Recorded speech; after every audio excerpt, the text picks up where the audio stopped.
Ok, Alfredo Ramos, de São Paulo, ele faz um estudo muito interessante, o estudo do livro A Gênese. Aqui na nossa página Estação da Luz, esse programa é oriundo da Web Rádio Cristo Consolador de São Paulo. Mas antes de falarmos do programa em si, nós queremos convidá-lo para mais esse programa e agradecer pela sua companhia. Aqui na nossa página Estação da Luz Espírita, que não tem fins lucrativos, o objetivo é reunirmos aqui o maior acervo possível de matérias espíritas para você encontrar no mesmo lugar aquilo que lhe interessa para seu lazer, seus estudos, suas pesquisas. Então, o programa 89, Estudando a Codificação Espírita, livro A Gênese, introdução, formato, caráter científico e polêmicas, com Alfredo Ramos, na Web Rádio Cristo Consolador. Belíssimo programa. Quero agradecer pela sua companhia e vamos ao programa.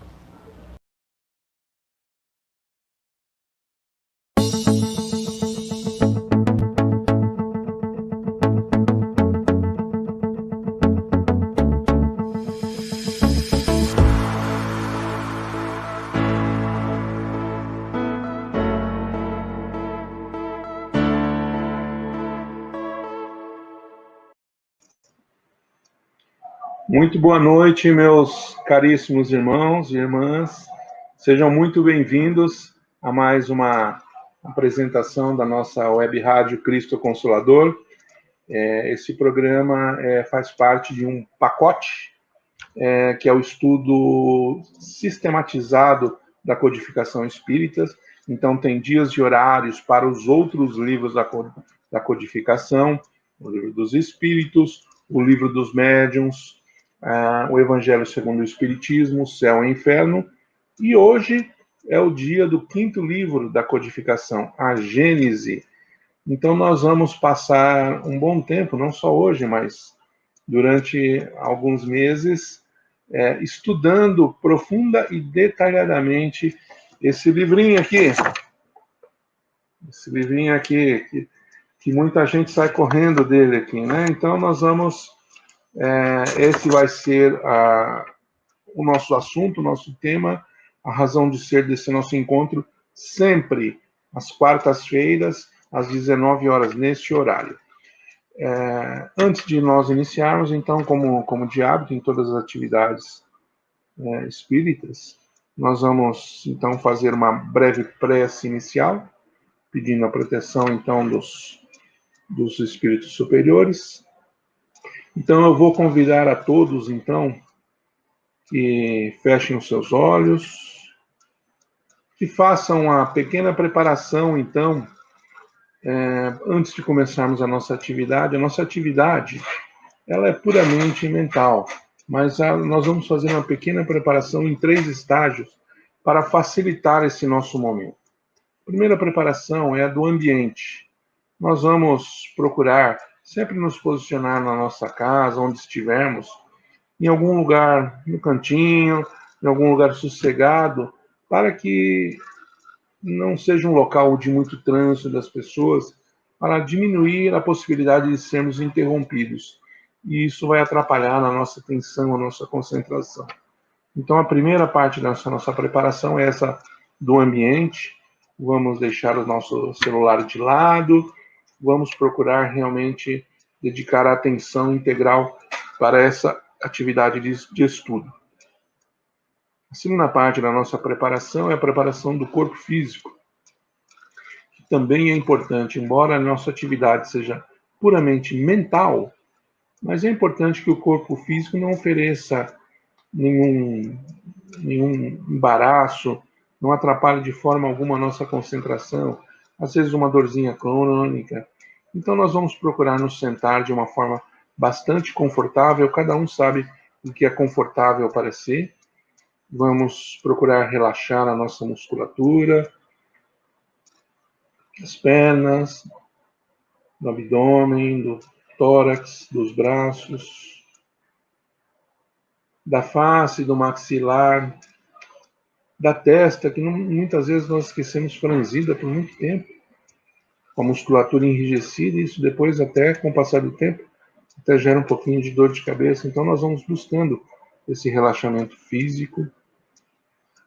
Nós vamos procurando inspirar profundamente, fazendo um pequeno exercício de respiração, inspirando profundamente, retendo o ar por um instante e expirando sem ruído. Fazemos isso mais uma vez, inspirando, retendo e expirando. E o objetivo disso tudo é preparar o corpo físico para que a gente diminua um pouquinho o nosso RPM, diminua um pouquinho a nossa atividade, para entrar na fase mais importante da nossa preparação, que é a preparação mental. Todos nós estivemos até agora envolvidos em muitas atividades durante o dia. Tivemos contatos com muitas pessoas, no estudo, no trabalho, em casa. Certamente estamos envolvidos em muitos temas, em muitos assuntos que requerem a nossa atenção, que requerem a nossa ação. Mas nós vamos de uma forma bastante disciplinada, nesse momento, esvaziando a nossa mente, para que, de uma maneira bem disciplinada, nós possamos nos concentrar integralmente nessa atividade que vamos fazer, para poder ter o máximo de aproveitamento dessa noite de estudos. É justo que nós estejamos, já que estamos aqui, que nos dediquemos de corpo e alma, de coração e mente ao estudo que iremos realizar. Estando assim já mais serenados, mais tranquilos, mais harmonizados, nós vamos rogando ao nosso Mestre Jesus que possa abençoar essa nossa noite de estudo. Todos nós estamos buscando evoluir, todos nós somos aprendizes da última hora.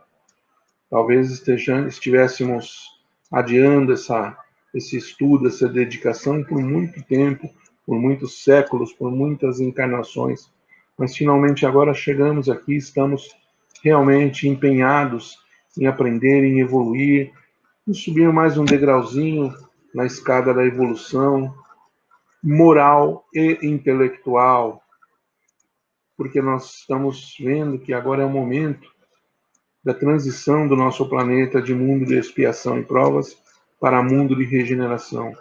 E nós queremos sim ser dignos de herdar a Terra e permanecermos no mundo de regeneração.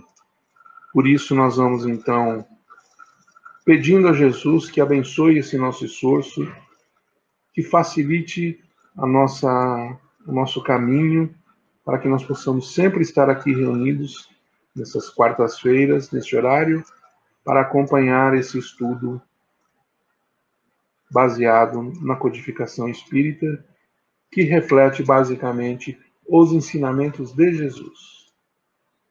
Mestre amado, abençoe então o nosso esforço, ser conosco agora e sempre, graças a Deus. Muito bem, meus amigos, é sempre muito importante a gente fazer isso, dar essa pausa, porque todos nós estamos vindo da rua, do trabalho muito agitado. Se a gente começar já imediatamente disparando aqui conhecimento, vai ficar sem uma transição e nós não vamos estar com o terreno arado, com a mente arada, pronta para a semeadura do saber, do conhecimento, da evolução. Então é sempre muito importante a gente fazer, e eu recomendo isso, que façam em qualquer atividade espiritual, se fazem o evangelho no lar, em qualquer prece, nunca façam na correria, nunca façam de boca, somente para fazer, porque Deus não está olhando o formato, não está olhando o ritual, Ele está olhando a intenção. Então o que vale é realmente a intenção. Então, muito bem, vamos direto, nós temos aqui nosso tempinho para falar então desse livro maravilhoso, A Gênese. A Gênese, então, ela é o 5º livro da codificação. Cada livro da codificação de Allan Kardec foi dedicado a um tema específico. Então, o Livro dos Espíritos é a base filosófica de todo o Espiritismo.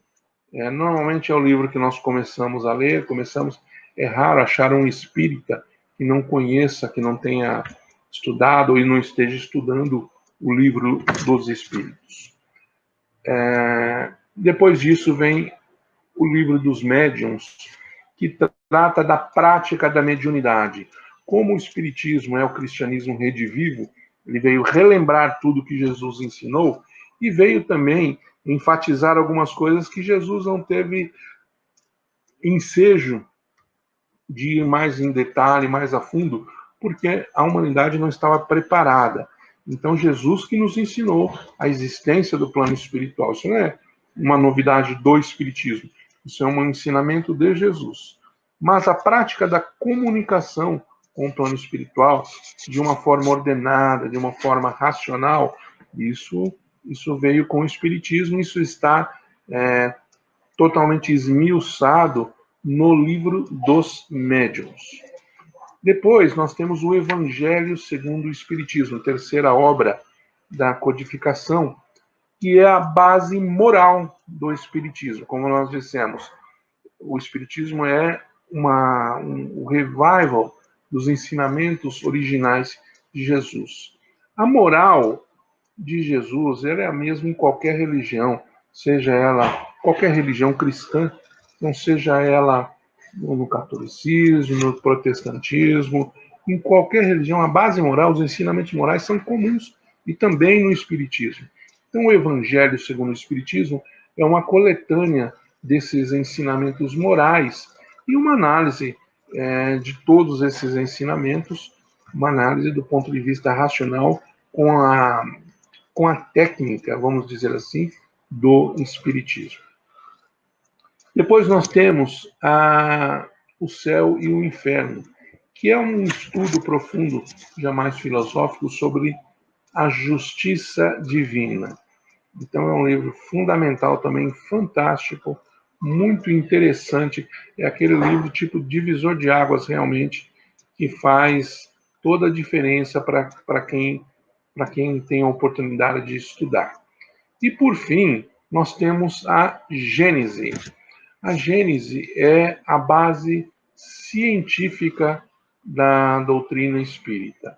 Então, nós vamos realmente olhar detalhe a nossa estratégia, a nossa maneira como nós vamos estudar esse livrinho aqui. Nós vamos ver capítulo a capítulo, sem pressa. Nós vamos fazer a leitura e depois os comentários sobre o que o Kardec falou. A abordagem da Gênese é bastante direta e objetiva. Quando eu falo que ele é uma base da ciência, muitos podem falar assim, puxa vida, então esse livro já está desatualizado, porque ele foi escrito em meados do século XIX, e o conhecimento científico avançou profundamente, largamente de lá para cá. Sim, a ciência evoluiu muito, mas esse livro não é um compêndio de ciência prática. Ele trata da ciência sobre o ponto de vista estrutural, sobre o ponto de vista das leis naturais, que são eternas e imutáveis. A gente estudou isso no Livro dos Espíritos. Então, a Gênese, por incrível que pareça, ela é sempre atual. E de hora que nós começamos a estudar, o Kardec explicou isso muito bem, principalmente na primeira parte do estudo, na primeira parte que trata do caráter da revelação espírita, ele entra muito a fundo. Então, nem vou adiantar isso agora em detalhes, só estou mencionando que nós vamos passar exatamente por isso. O porquê que esse livrinho aqui é sempre muito atual, sempre válido, porque ele trata de verdades estruturais, de verdades naturais, e não propriamente, aqui ele não fala assim, olha, o sistema solar tem 8 planetas ou 9 planetas, naquela época era 9, porque Plutão era considerado ainda um planeta, e é isso, e não tem mais nada. E é lógico, hoje em dia a gente está descobrindo outros planetas, então o livro seria inválido. Então, obviamente, que esse livro não faz a abordagem desta maneira. Ele não pegou a verdade possível naquele momento pela observação, pela capacidade de observação daquele momento, aquela foto do conhecimento científico daquela época e tentou engessar isso como se fosse uma verdade absoluta. Não. Ele fala de sistemas de estudo, ele fala de verdades estruturais. Isso que é o interessante. É muito bacana, muito, muito oportuno esse livro. Os espíritas têm um pouquinho de medo deste livro.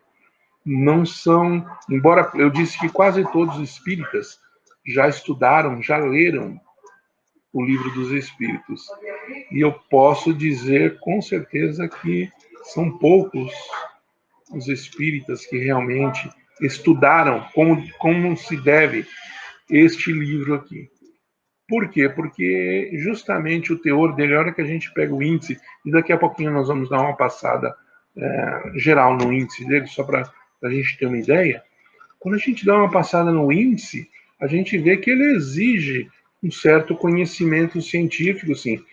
O Kardec era, antes de tudo, um cientista, e ele estava no centro do saber da humanidade daquela época. Paris, em meados do século XIX, o mundo não tinha internet, o mundo não tinha um conhecimento tão vasto como temos hoje, espalhado. Hoje o conhecimento científico está totalmente espalhado. Então, se você vai no Vale do Silício, o pessoal sabe de computação tanto quanto sabe na China, na Europa. Nós temos centros de excelência e de conhecimento em todas as áreas do saber, do conhecimento científico, no mundo todo. E até fora do mundo, porque na estação espacial que nós temos aqui tem muito conhecimento científico, muitas experiências sendo realizadas. Naquele tempo não era assim, o conhecimento científico estava concentrado realmente na Europa. E Paris era a capital cultural e também artística da Europa naquela época. Então, Kardec estava verdadeiramente no olho do furacão. E ele fazia parte dessa turma. Kardec era um cientista, era um pedagogo, era um matemático. Ele não era um curioso, ele tinha contato físico, ele convivia socialmente com essas pessoas. Então, aqueles caras que a gente vai no livro da escola e vê quem é o autor lá, o Kardec convivia com essa turma. Ele convivia socialmente, ele falava, ele participava de debates. Ele era um acadêmico, ele fazia parte da Academia de Ciências da França. Então, quando ele escreveu a Gênese, a coletânea, a foto que nós temos aqui, era do suprassumo, o ápice, o topo do conhecimento científico daquele momento da humanidade.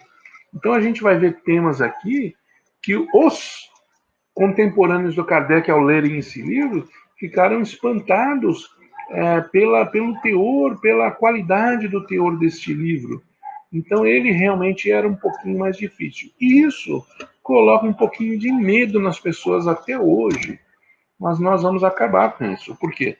Nós vamos ler e esmiuçar esse livro, página a página, capítulo a capítulo. Nós vamos ler e comentar, sem pressa, e nós vamos tirar esse trauma que as pessoas têm, esse medo que as pessoas têm desse livrinho maravilhoso, né? Então, a Gênese, eu diria que ela é uma predileção, é um coroamento da obra do Kardec. E ele tinha uma especial predileção por isso, porque ele, quando começou a receber a missão de codificar o Espiritismo, lembrando que o Kardec ele era um cientista, e ele tinha já como todo bom cientista daquela época, ele tinha uma certa aversão à religiosidade, e estava em briga. Eu vou falar um pouquinho disso daqui a pouco, sobre o contexto histórico em que esse livro foi escrito e que o próprio Espiritismo foi codificado.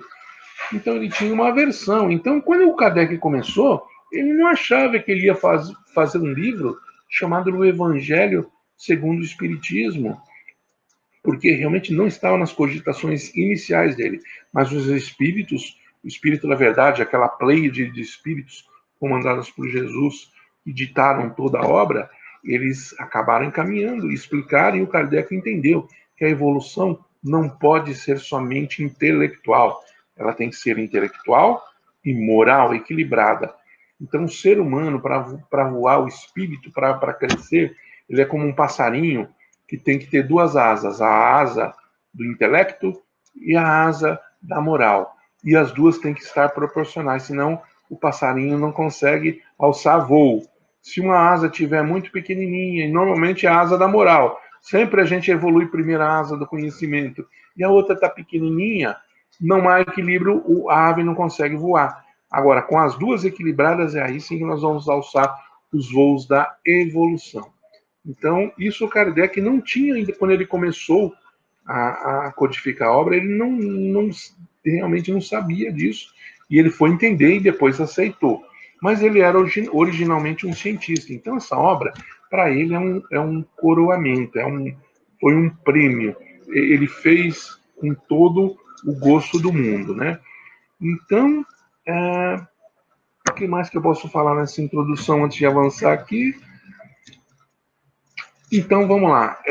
Eu vou falar um pouquinho agora, eu havia prometido há pouco, sobre o contexto histórico em que foi escrito a Gênese e, por consequência, toda a obra do Kardec. Nós vamos lembrar que existe quase um lapso de 10 anos entre o Livro dos Espíritos e a própria Gênese, né? O Livro dos Espíritos ele foi editado pela primeira vez em 1857 e a Gênese, como eu disse, quase 10 anos depois. Qual era o cenário social e político em que o Kardec viveu? Kardec nasceu em 1804. A Revolução Francesa tinha sido um pouquinho antes, no final do século XVIII, né?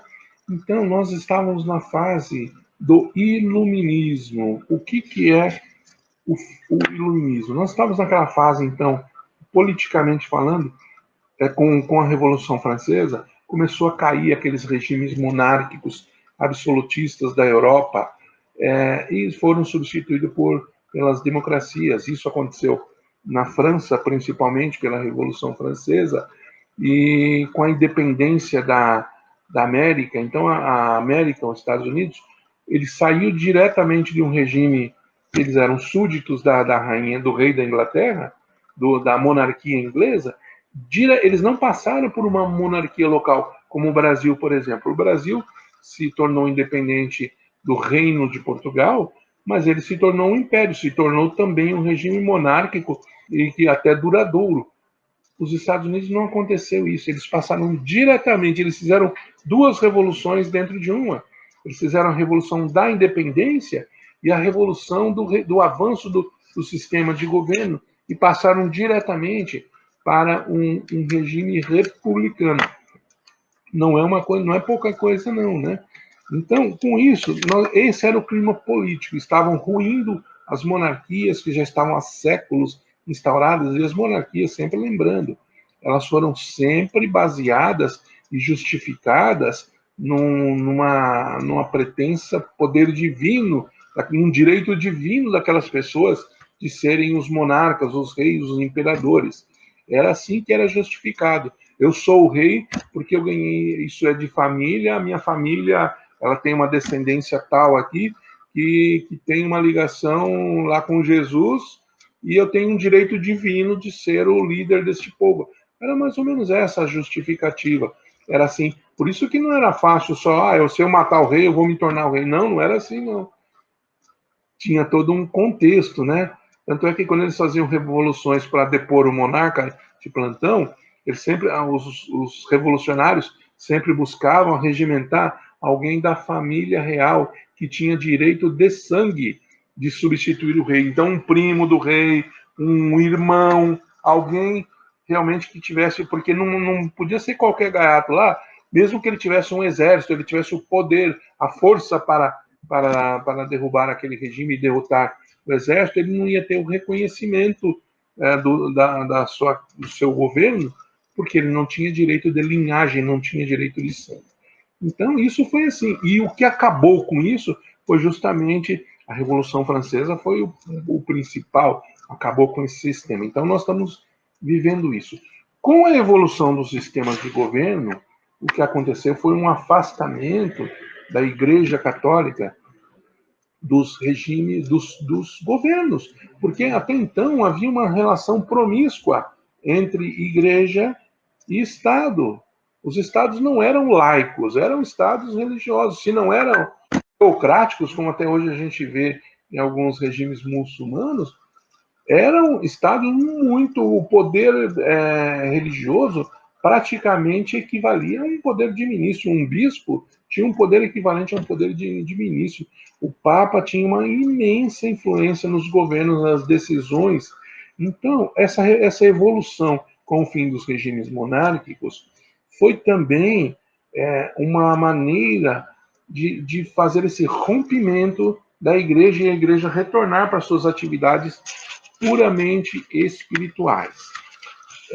Sem falar que durante toda a história da igreja, desde que Jesus voltou para o plano espiritual, até a Idade das Trevas, até que começou a acabar isso com o renascimento artístico e cultural, mas até então, a igreja sempre... Isso, por favor, eu não estou criticando nenhuma religião, eu estou falando somente um dado histórico. Isso é história, qualquer um pode estudar, então não é crítica. Até porque éramos nós mesmos que estavam lá, com outra roupagem de carne, em outras encarnações, mas éramos nós mesmos que estávamos fazendo isso. Então, o que aconteceu? Durante todo esse tempo, a igreja oprimiu a ciência. A ciência foi evoluindo aos poucos. Quem eram os cientistas no começo? Eram aquelas pessoas que mexiam com ervas, eram aquelas pessoas que faziam previsões, oráculos. Então, esses caras eram chamados de bruxos, de bruxas, porque mexiam com ervas, porque faziam curar com as ervas, com as forças da natureza. Ou os observadores do céu, que faziam observações astronômicas. Se essa observação não batia com os dogmas da igreja, eles eram combatidos. Então a igreja, durante séculos e séculos e séculos, ela oprimiu, torturou, matou e combateu o conhecimento científico, porque a ciência começou a comprovar, as pessoas comprovar o que observava, a verdade de fato.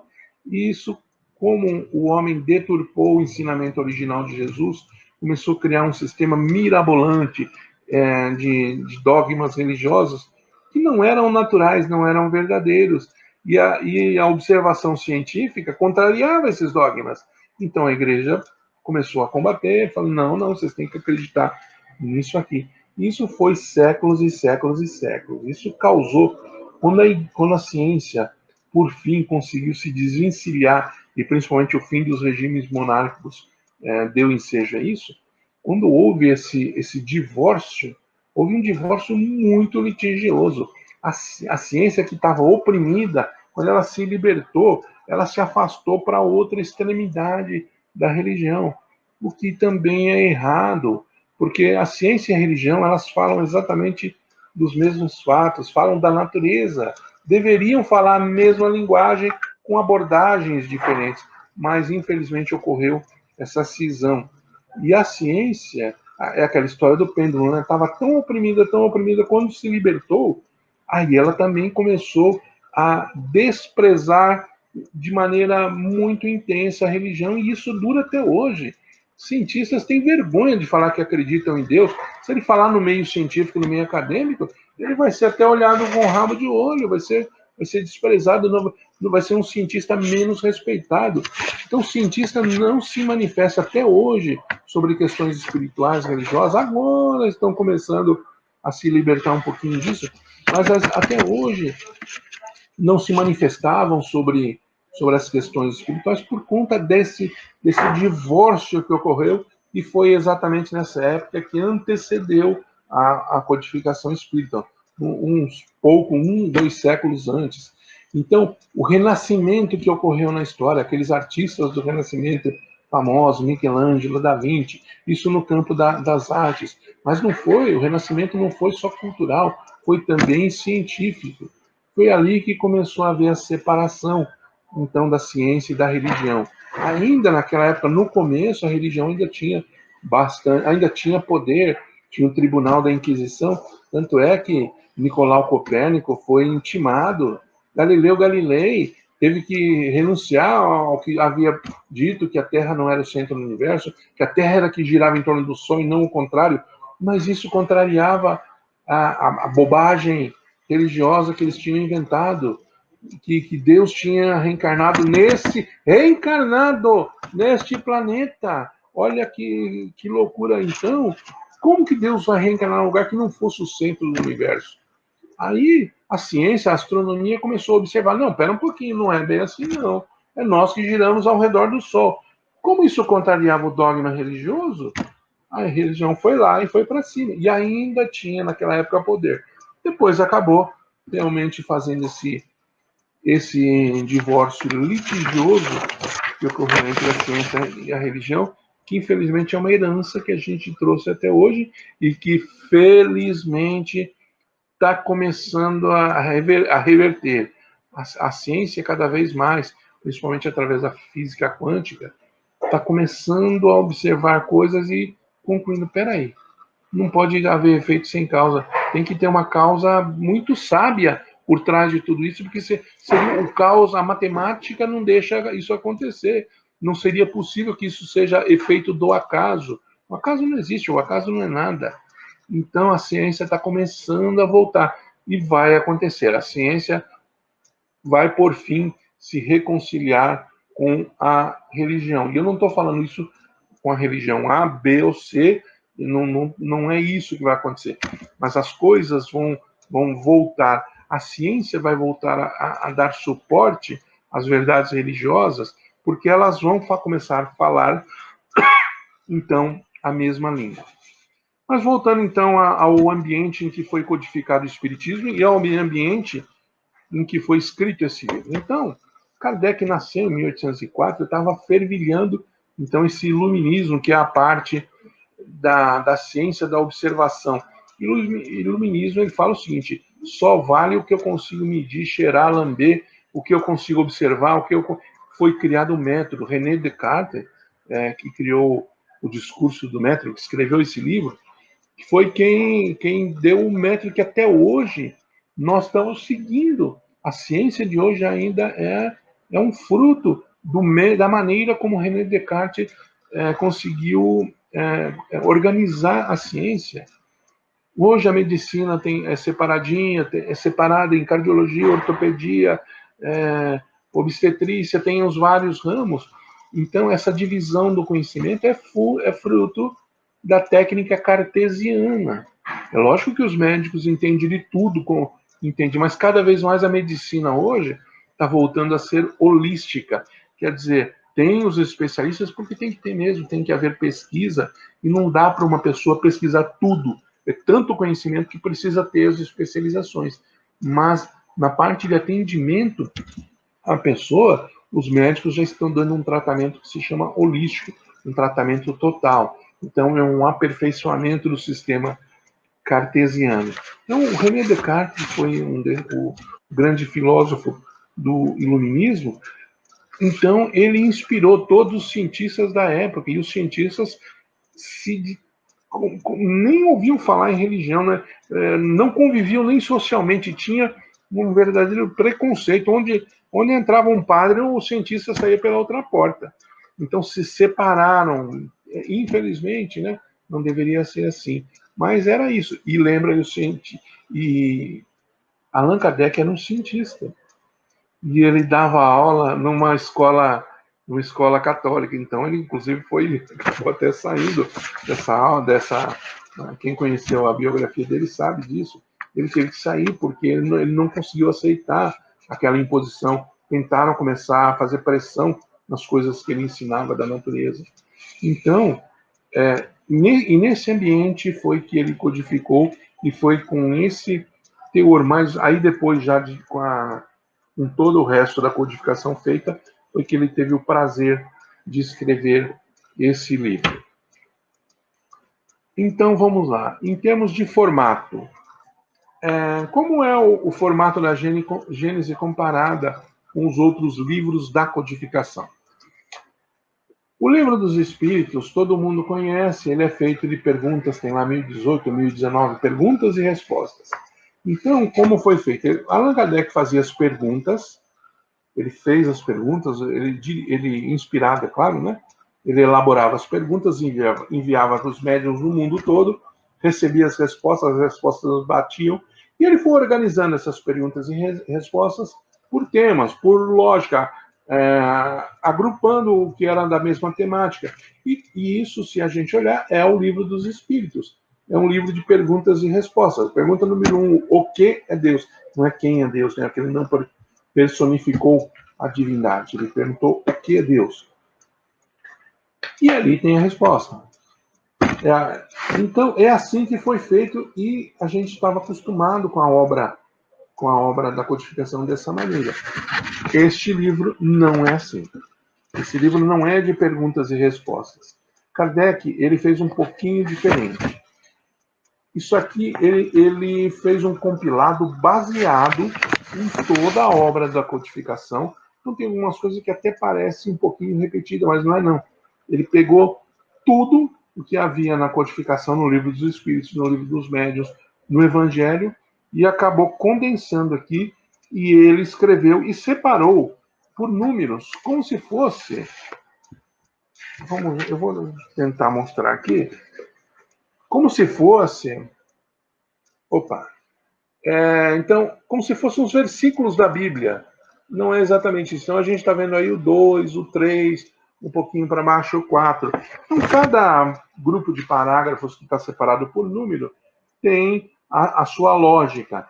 E nós vamos estudar numerinho por numerinho. Nós vamos ter esse cuidado de ler e depois comentar, fazer, como eu disse, nós vamos fazer um estudo esmiuçado desse livro. Daqui a pouquinho nós vamos dar uma geral no conteúdo dele, vendo o índice dele, vocês vão ver que bacana, vai dar, é que nem um menu de restaurante, vai dar água na boca aqui, de tanta coisa boa que a gente vai ter para estudar. Mas então é diferente, não é um livro como é o Livro dos Espíritos, de perguntas e respostas, né? E como eu disse, esse livro aqui, ele, como conteúdo, ele é uma foto do que tinha, do suprassumo do conhecimento científico da época. E aí, ele perdeu a validade? Porque, óbvio, já mencionamos isso, né? Ele não perdeu a validade, porque ele faz uma abordagem, e isso, nesse primeiro capítulo, que é o capítulo 1, Caráter da Revelação Espírita, nós vamos ter oportunidade de estudar a fundo o porquê que esse livro ele continua sempre atual e vai continuar. Porque ele se alinhou com as leis naturais. Os espíritos, é óbvio, que sabiam muito mais do que os cientistas terrenos sabiam naquela época, como sabem hoje. O plano espiritual tem muito mais informações do que o que nós temos na ciência. A nossa ciência está desvendando, está investigando, está apalpando, está evoluindo, está acumulando conhecimento. Foi feito um estudo que hoje, a cada basicamente 10 anos, pela velocidade, a soma do nosso conhecimento científico está dobrando. Isso quer dizer o seguinte, que há 10 anos atrás, nós sabíamos exatamente metade do conhecimento científico que a gente sabe hoje. Olha a velocidade. Aqui nessa época, como nós estamos falando no final do século XIX, praticamente, quando esse livro foi escrito, foi possível ainda para o Kardec conseguir fazer essa compilação geral de todos esses temas científicos mais importantes da época. A ciência estava começando a voar, a decolar, mas ele ainda conseguiu. Eu não sei se hoje daria nessa grossura de livro aqui, acho que não daria, não. Se fosse hoje, teria que ser alguns volumes desse aqui para fazer uma compilação dessa do conhecimento científico. Mas, como eu disse, ele, como estava no olho do furacão, ele convivia com esses caras, ele convivia nas academias, ele debatia, discutia, trocava artigos. Então, ele tinha essa condição realmente de juntar tudo isso e colocar aqui. Foi muito legal. E ele fez isso combinando tudo isso com o que ele havia escrito anteriormente. Então, nós vamos ver que o capítulo 2 aqui do livro A Gênese é a existência de Deus. É óbvio que ele ligou isso com a primeira parte do Livro dos Espíritos, o que é Deus. Evidentemente, ele não inventou nada de novo. Embora as palavras desse livro são de Kardec, a redação é dele, ela foi também inspirada pelo Espírito da Verdade, por aquela equipe. Isso aqui faz parte íntegra da codificação espírita, não é uma coisa à parte, não é da cabeça do Kardec, como alguém possa falar. Isso aqui, esse formato foi desenvolvido dessa maneira, foi escolhido dessa maneira. Kardec é o redator, mas ele pegou tudo baseado e passou pelo crivo do Espírito da Verdade, sim. Então ele não inventou nada, e vocês vão ver que isso aqui não contraria nada, a gente não consegue achar contradições aqui com relação com o resto da doutrina. É muito importante isso. Então, isso aqui é um complemento natural da doutrina espírita. Vamos lá. O que mais que a gente tem aqui? Eu acho que isso é isso. Então, vamos falar um pouquinho sobre uma coisa que nós só vamos falar hoje. E não vamos repetir mais isso aqui. Esse livro, ele tem uma grande polêmica em torno dele. Por quê? Lembrando, ele foi escrito, então, quase 10 anos do lançamento original do Livro dos Espíritos. Nesse meio tempo, o Kardec, a produção literária do Kardec não se restringiu somente aos livros da codificação. Ele também editava a revista Espírita e tem muitos artigos. Então tem uma riqueza de material para ser estudado nesse meio tempo muito grande. E ele ia escrevendo os livros à parte, né? Ele queria muito escrever esse livro, ele foi fazendo essa coletânea, então ele caprichou demais para fazer esse livro. E ele tinha noção que, por ser um livro focado nas questões científicas, é um livro que ia precisar de alguma revisão, à medida que fosse atualizando o conhecimento científico, embora não invalidasse isso aqui, mas ele falou, enquanto eu puder, eu vou melhorando a foto, eu vou dando a última foto e vou atualizando tudo o que é possível. Então, até a 4ª edição desse livro, praticamente não houve alteração. Aí o que aconteceu? No dia 31 de março de 1869, Allan Kardec desencarnou. Como curiosidade, né, ele desencarnou por um rompimento de um aneurisma, foi um problema cardíaco. Ele teve uma morte fulminante. Ele estava trabalhando na casa dele porque eles estavam de mudança da sede deles, da revista, da sede do espiritismo, de estudo dele, o local de trabalho dele estava indo para um local maior, e ele estava ajudando ali a empacotar, ele estava organizando. Veio um pessoal para a casa dele e ele estava orientando, ó, isso aqui você leva para cá, isso aqui você leva para lá. E foi nesse momento ele desencarnou trabalhando. Ele já sabia que tinha um problema, ele era tratado por um amigo dele, médico espírita também. Ele sabia que ele tinha problema, ele estava com a melhor medicina da época, mas ele acabou desencarnando com 64 anos. Para aquela época, para a expectativa de vida do Kardec, ele desencarnou na média daquela época. Hoje, seria um desencarne prematuro. Com as técnicas que nós temos, as pessoas estão tendo uma longevidade com qualidade de vida muito grande. Hoje, uma pessoa com 80, 90 anos está perfeitamente lúcido, consegue ser ativo, consegue ser produtivo, e se Kardec vivesse hoje, com certeza seria o caso dele. Mas, na verdade, com as técnicas da medicina daquela época, ele foi o que foi possível. Inclusive, um dos amigos dele, no dia do sepultamento dele, né, até fez um seguinte comentário, né, que a espada rompeu a bainha, no seguinte sentido, né, que a espada é a alma, o espírito Kardec, de um aço refinadíssimo, de uma têmpera perfeita, de um formato perfeito. E a bainha seria o corpo físico, né? Tem até, aí já começa um pouquinho na parte de especulação, mas comenta-se que o próprio plano espiritual até concedeu ao Kardec, ele poderia ou iria até desencarnar antes por conta desse aneurisma, e ele recebeu até uma pequena prorrogação para ele poder completar esta obra, esse livro aqui, a Gênese, e depois o que é o Espiritismo, outro livro importante do Kardec, que não faz parte da codificação do Pentateuco, mas foi escrito por Kardec, e eu recomendo que todo mundo leia, é fantástico, fundamental. O que é o Espiritismo? Tem que ler esse livro, sim.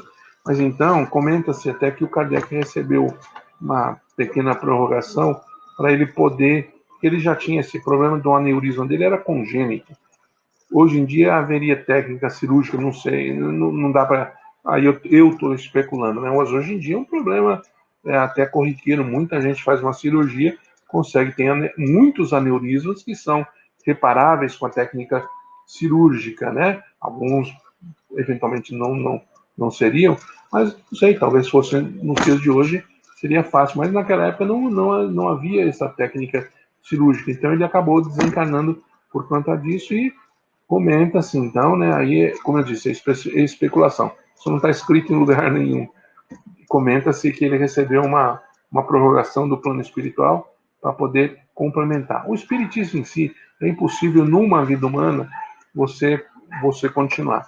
E o que eu vou falar aqui agora também, por favor, é uma especulação. Algumas pessoas acreditam, outras não. Os que acreditam trazem inúmeras evidências, mencionam inúmeras evidências disso, muito respeitáveis. Os que não acreditam também são muito respeitáveis. Então eu não vou assumir nem posição A nem posição B. Mas há um comentário de que Chico Xavier seria a reencarnação do Kardec, porque ele havia tido umas comunicações, isso é fato, comunicações mediúnicas de que ele estava próximo do desencarne dele, mas que ele deveria retornar ao orbe, ao planeta, reencarnar em breve para poder complementar a obra do Espiritismo. E você vê, o Chico Xavier nasceu na década de 30, salvo engano, e o Kardec desencarnou no finalzinho do século XIX. Então, são relativamente poucos anos. Então, há quem jure de pé junto que o Chico Xavier seria uma reencarnação do Allan Kardec. Há quem diga que de maneira alguma não é. Nós não vamos, para nós não importa essa polêmica. Os dois são muito respeitáveis, os dois são muito importantes para o espiritismo, porque o Chico Xavier ele focou na questão moral, na questão religiosa, e o Kardec focou mais na questão filosófica e científica. Então, se você olhar, isso é fato, as obras dos dois, elas se complementam como Romeu e Julieta, como pão com manteiga, elas realmente são complementares, não se contrariam de forma alguma, é impressionante como casam, isso é fato. A impressão que dá é que foi escrita por uma única mente, foi produzida por uma única mente. Mas eu não posso assinar isso com sangue aqui. Estou comentando e recomendo o seguinte, lição de casa para todo mundo. Vamos fazer uma pesquisa, vamos fazer uma investigação, está aí a internet, está aí as bibliotecas, cada um pode fazer a sua pesquisa, depois se quiser comentar, fique à vontade. Então, voltando aqui à polêmica, que eu ainda não mencionei a polêmica. Então, até a quarta edição desse livro, ele não havia sofrido nenhuma modificação. Em março de 1869, Kardec desencarnou.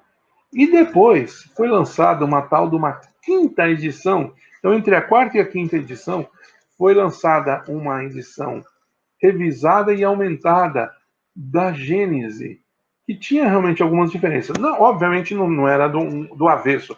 Não é que a Gênese falava, até a quarta edição, falava isso aqui é pedra e agora isso aqui é pau. Não é.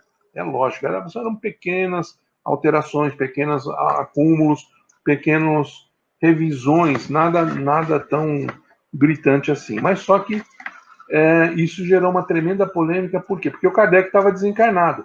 Só que aí, quem defende que essa quinta edição foi escrita e preparada por Kardec, mostra toda uma documentação dizendo, olha aqui as cartas que ele trocava, olha, estou preparando, ele avisou, escreveu que estava realmente preparando uma edição ampliada e revisada. E os que falam que não, que isso aí foi um enxerto que alguém fez que não era o Kardec. Então, por isso existe essa grande polêmica. Quem quiser pode também pesquisar por curiosidade na internet, essa polêmica entre a quarta e a quinta edição. Para nós não vai fazer diferença nenhuma. Nós não vamos entrar nessa polêmica, não. Nós vamos ficar aqui com essa edição clássica mesmo. Para o nosso objetivo, ela é o suficiente para o nosso estudo. Então, estou informando porque é importante que a gente saiba que isso é cultura espírita, a gente tem que ampliar realmente os nossos horizontes.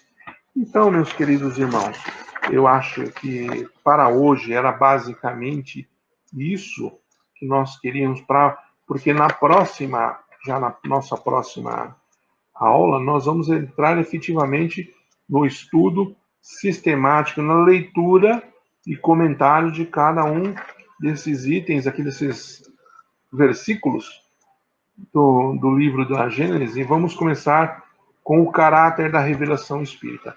Como eu recomendo para todos, normalmente as pessoas têm esse livro aqui, não é um livro muito caro de se adquirir, mas também ele tem de graça na internet e de graça e de maneira legal. Quem quiser pode baixar esse livro da internet de maneira, não é falcatrua não, está disponível de graça, tem entidades que disponibilizam esse livro. Então eu recomendo que vocês tenham ou a versão física ou a versão eletrônica e que façam uma leitura prévia, pelo menos do capítulo que a gente vai ler, vai estudar naquele dia. E como vai funcionar isso, então? Então a gente vai ler previamente, vai estudar previamente, e no dia nós vamos repassar e vamos... Isso, na leitura vão aparecer dúvidas e comentários, tudo. Marca tudo isso e durante o estudo nós vamos então sistematicamente cobrir todo o livro sem pressa. Nós não temos prazo para acabar, nós vamos fazer isso sem pressa. O primeiro capítulo dele, acho que é o maior, é o mais longo. Nós vamos passar algumas semanas estudando, porque realmente nós vamos fazer de maneira muito sistemática, para a gente acabar de vez com essa aura de medo. Esse livro é muito difícil. Não tem nada de difícil aqui, não. Difícil é a gente não estudar, aí fica difícil realmente. Quer dizer, você pega o livro fechado, lê, não vou ler não, com isso aqui. Aí não dá, né? Então vamos encarar. Eu recomendo, isso aqui não é livro Nutella, não, é livro raiz.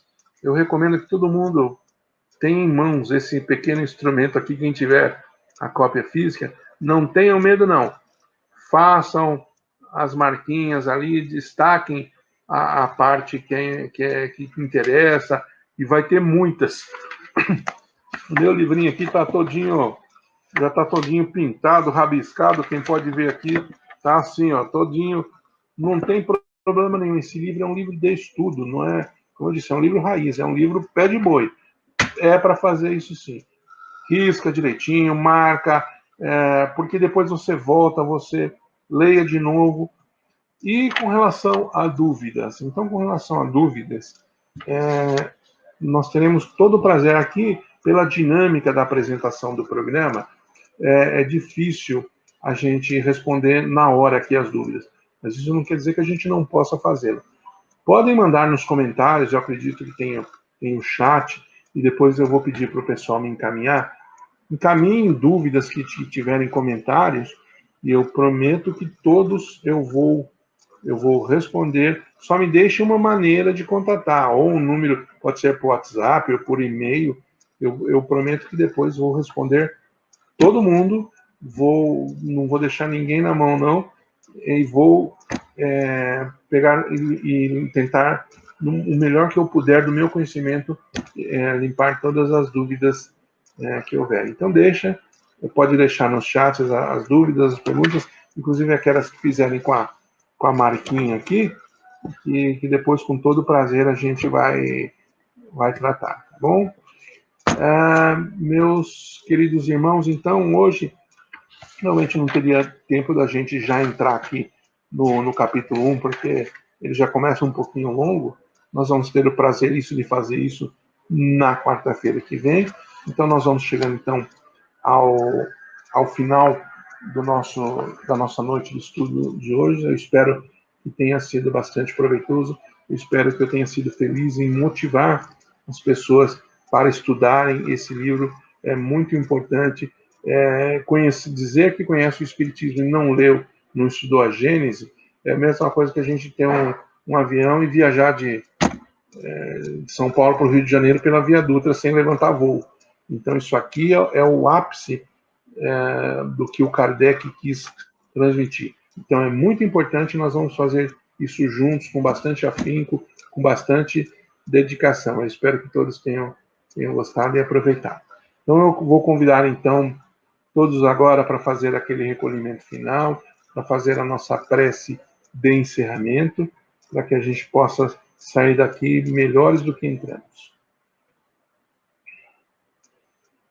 Nós vamos assim mais uma vez, procurando fechar os olhos, nos aquietar os nossos corações. Com certeza, os conhecimentos que aqui foram trazidos, comentados, são bastante, que aguçam a nossa curiosidade, e o nosso cérebro fica fervilhando, mas nesse momento nós vamos aquietar, desligar um pouquinho essa parte, mudar o nosso modus cerebral. Agora nós vamos sair desse estado de atenção, vamos entrar nesse estado, então, mais contemplativo, para que nós possamos juntos agora, todos irmanados, nos unirmos nessa prece de agradecimento. Mestre Jesus, há quanto tempo nós estávamos adiando esse momento, adiando esta oportunidade que agora se apresentou.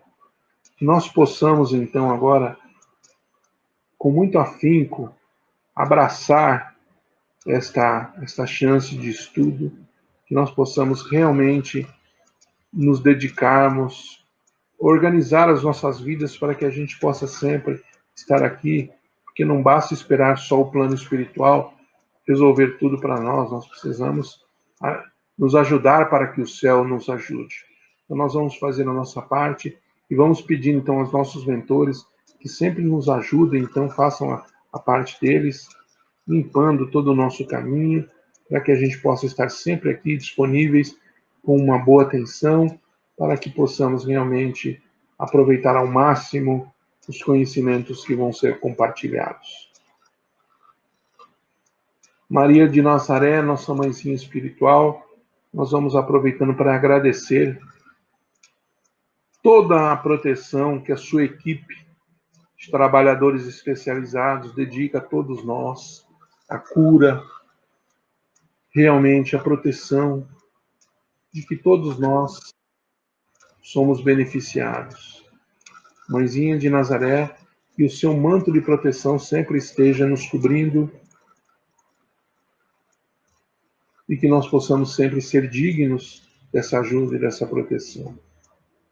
E ao final, Senhor Jesus, leva ao nosso Pai Criador a notícia da nossa vontade, da nossa decisão de realmente nos melhorarmos, de nos livrarmos dos nossos inúmeros defeitos, de conquistarmos novos conhecimentos, novas virtudes, e que esses conhecimentos não fiquem somente no campo intelectual, não fiquem somente acumulando dentro do nosso cérebro, mas que nós possamos, de fato, usar todo esse conhecimento para modificar o nosso comportamento, a nossa atitude, e nos tornarmos realmente os ceareiros de Jesus, os obreiros do Mestre, e que nós possamos ser dignos de fazer parte desse grupo de pessoas que vai modificar o mundo pelo bem, célula a célula, sem violência, mas com amor, com conhecimento.